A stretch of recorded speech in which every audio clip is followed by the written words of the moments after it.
So good morning. ಇವತ್ತು ಒಂದು very important ಏನಂದರೆ ಸ್ಲೀಪ್ ಬಗ್ಗೆ ಒಂದು ಬೇಸಿಕ್ ನಾಲೆಡ್ಜ್, ರೈಟ್? ಯಾಕಂದರೆ ಒಂದು ಮನುಷ್ಯ 6 to 8 hours ಆಫ್ ಸ್ಲೀಪ್ ಮಾಡೋದ್ರಿಂದ ಬ್ರೈನ್ ಯಾವ ಥರ ನಮ್ಮದು ಫಂಕ್ಷನಿಂಗ್ ಮಾಡುತ್ತೆ ಅಂತ, ಕರೆಕ್ಟ್ ಅಲ್ವಾ? ಯಾಕಂದರೆ ಇಂಪ್ರಾಪರ್ ಸ್ಲೀಪ್ ಆಟೋಮೆಟಿಕಲಿ ಏನಾಗುತ್ತೆ ಅಂದರೆ ನಮ್ಮದು ಬ್ರೈನ್ ಕರೆಕ್ಟಾಗಿ ಫಂಕ್ಷನ್ ಮಾಡಲ್ಲ, ಪರ್ಫಾರ್ಮೆನ್ಸ್ ಚೆನ್ನಾಗಿ ಇರಲ್ಲ.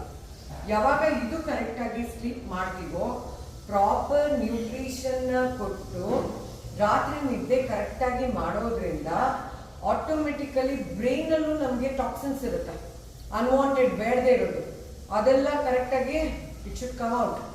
ಸೊ ಅದು ಏನು ಮಾಡುತ್ತೆ ಅಂದರೆ ನಮ್ಮದು ಬ್ರೈನ್ ವೇಸ್ಟ್ನ ಕ್ಲಿಯರ್ ಮಾಡೋದಕ್ಕೆ ಸ್ಲೀಪ್ ಸಪೋರ್ಟ್ ಮಾಡುತ್ತೆ. ಸೆಕೆಂಡ್ ಒನ್ ಬಂದ್ಬಿಟ್ಟು ವೆರಿ ಇಂಪಾರ್ಟೆಂಟ್, ನಮ್ಮ ನ್ಯೂರೋ ಟ್ರಾನ್ಸ್ಮಿಟರ್ಸ್ ಏನಿರುತ್ತೋ ಅದನ್ನು ರೀಸೆಟ್ ಮಾಡುತ್ತೆ.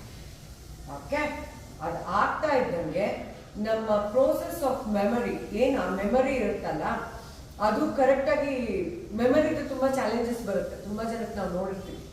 ಸೊ ಈ ಪ್ರಾಪರ್ ಸ್ಲೀಪ್ ಮಾಡೋರಿಗೆ ಅದೇನಾಗುತ್ತೆ ಅಂದರೆ ಮೆಮರಿ ಅನ್ನೋ ಚಾಲೆಂಜಸ್ಸು ಬರಲ್ಲ, ಬ್ರೈನ್ ಫಾಗ್ ಆಗೋದು ಈ ಥರದ್ದೆಲ್ಲ ಇರಲ್ಲ, ಅವರು ರೀಕಾಲ್ ಬೇಗ ಮಾಡ್ಕೊಳ್ಳೋಕ್ಕೆ ಸಪೋರ್ಟ್ ಮಾಡುತ್ತೆ. ಸೇಮ್ ಟೈಮ್ ಇದು ನಮ್ಮ ಬ್ರೈನಲ್ಲಿ ಆ ನ್ಯೂರಾನ್ಸ್ನ ಪ್ರಾಪರಾಗಿ ರಿಪೇರ್ ಮಾಡೋದಕ್ಕೂ ನಮ್ಮ ಸ್ಲೀಪ್ ಸಪೋರ್ಟ್ ಮಾಡುತ್ತೆ.